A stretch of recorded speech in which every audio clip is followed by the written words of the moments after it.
Hola, ¿qué tal? Muy buen día a todos. Gracias por conectarse al episodio de Jerime TV del día de hoy, donde quiero hablarles de un padecimiento muy importante que es el lupus.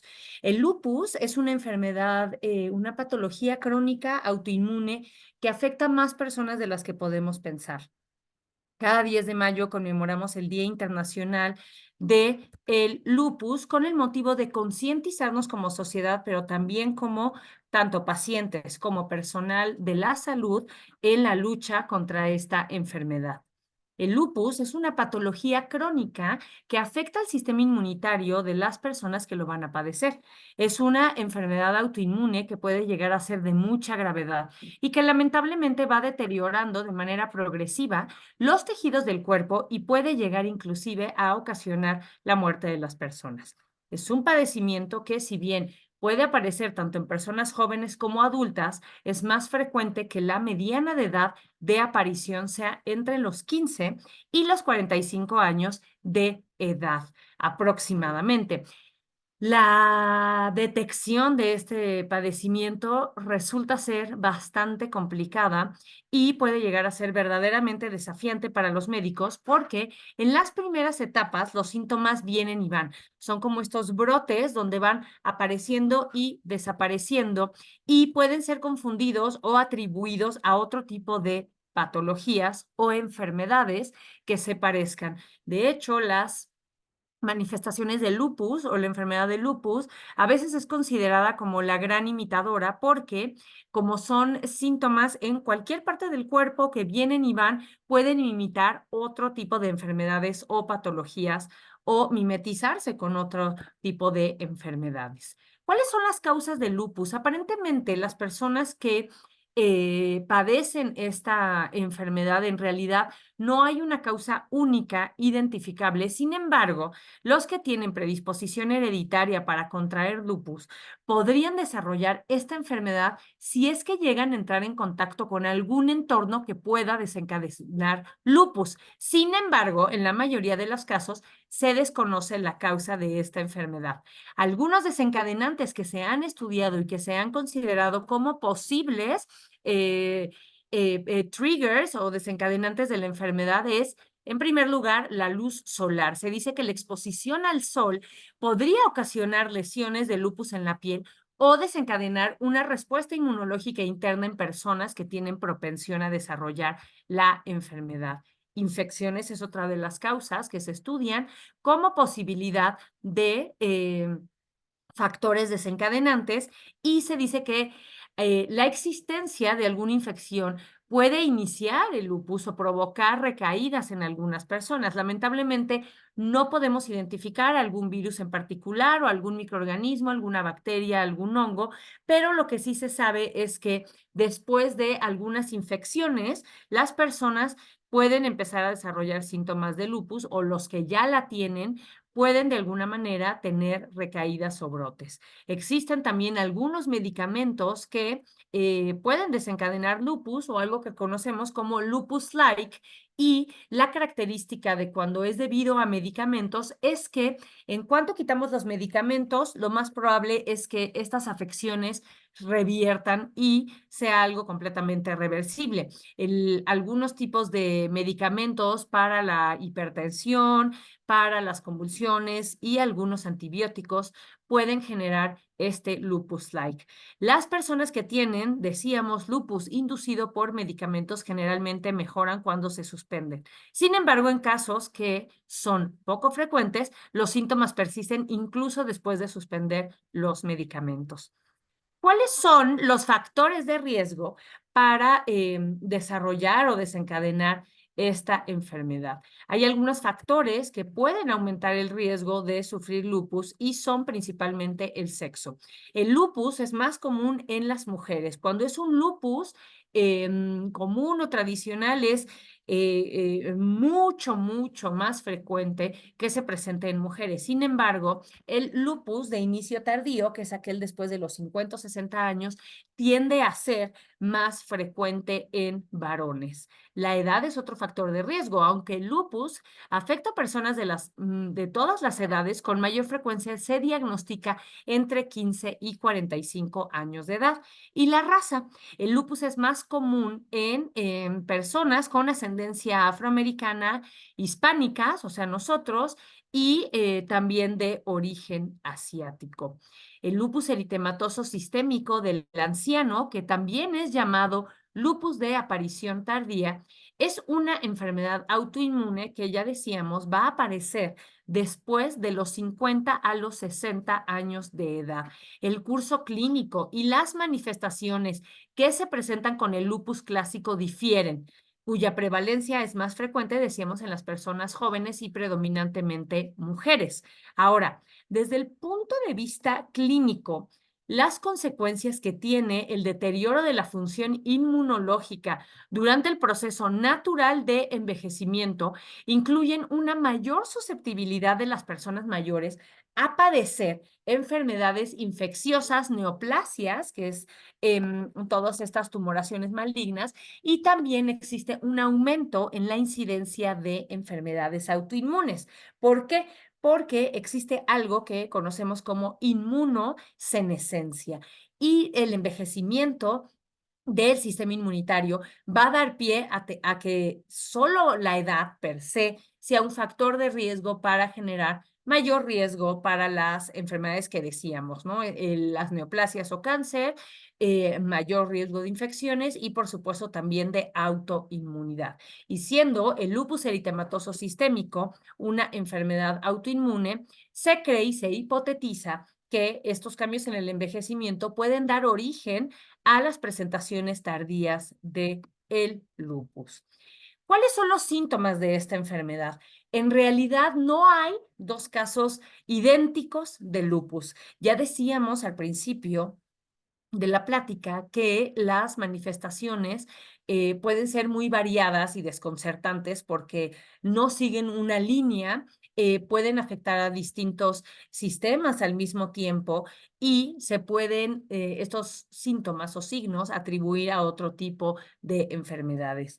La presentación puede ser repentina o se puede desarrollar de un momento a otro o lentamente y la manifestación puede ser leve, o sea, los síntomas pueden ser leves o de repente muy intensos y pueden ser temporales o permanentes o hacer como que estos subidas y bajadas que son brotes y remisiones.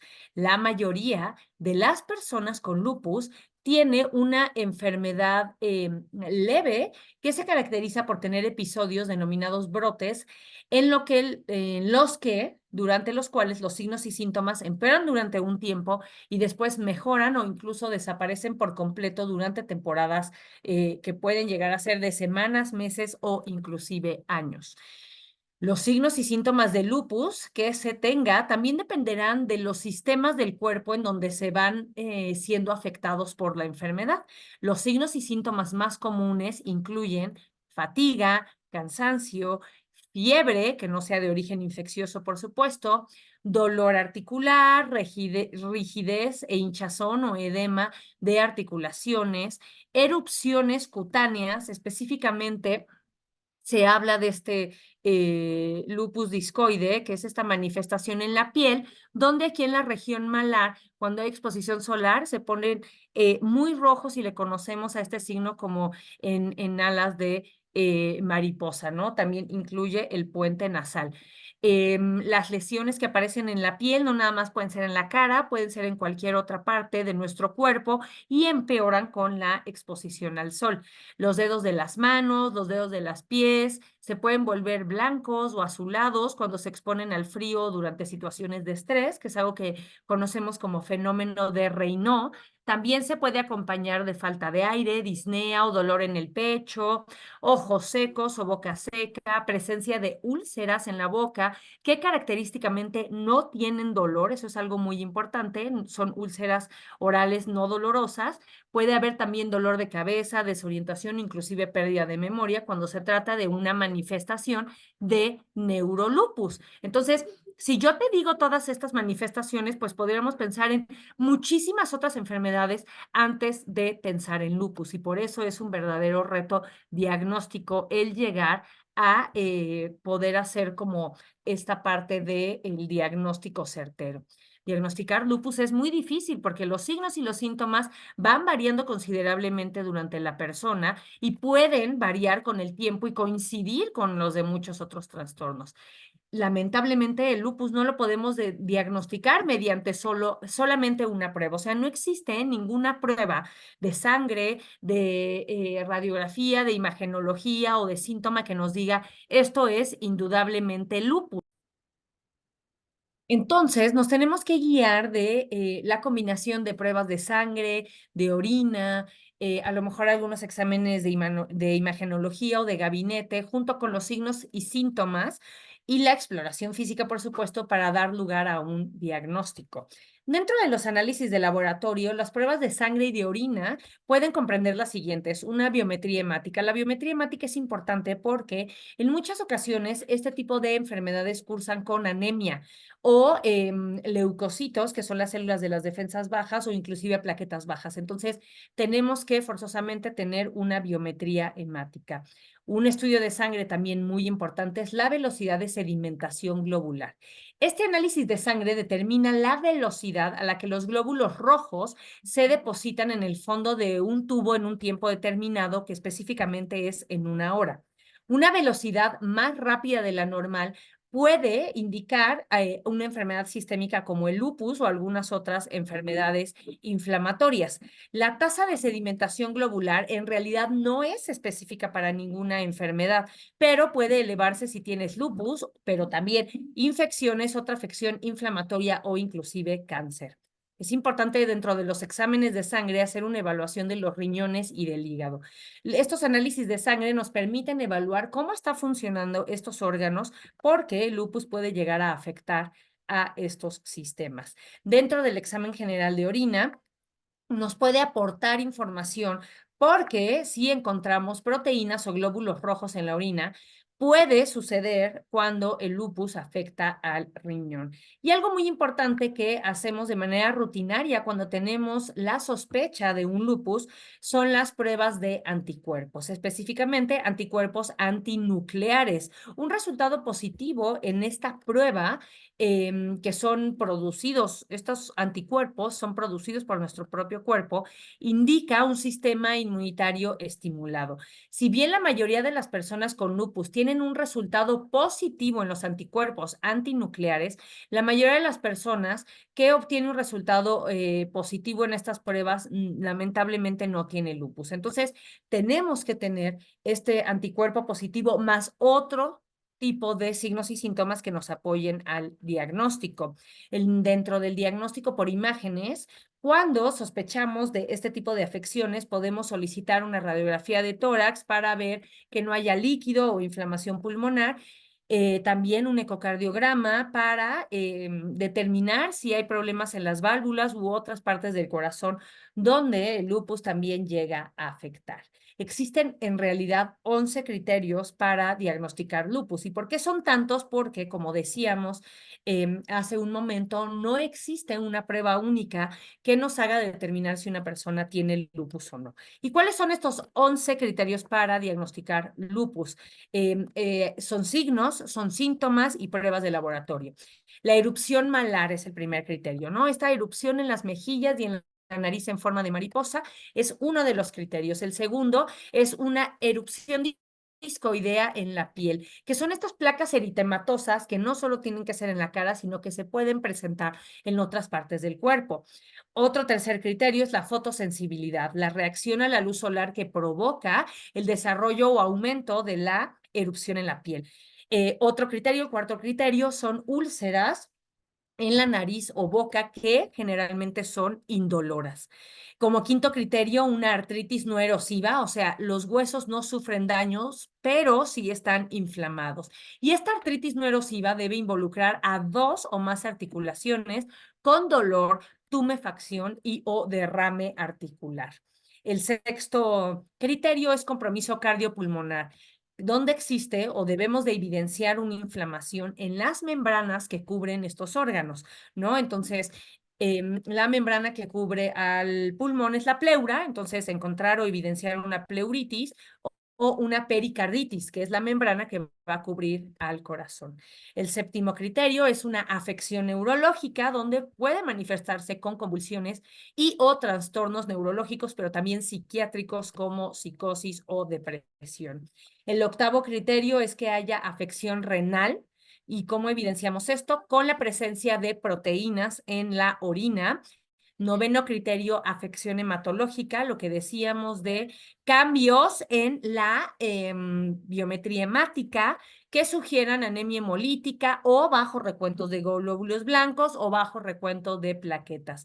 Como décimo criterio, afección inmunológicas con pruebas de anticuerpos antinucleares, anticuerpos anti-SM o pruebas positivas de anticuerpos anticardiolipina y el onceavo criterio, pero no menos importante, es el anticuerpo antinuclear positivo. Entonces, estos criterios nos ayudan a dirigir más el diagnóstico hacia la posibilidad de tener lupus.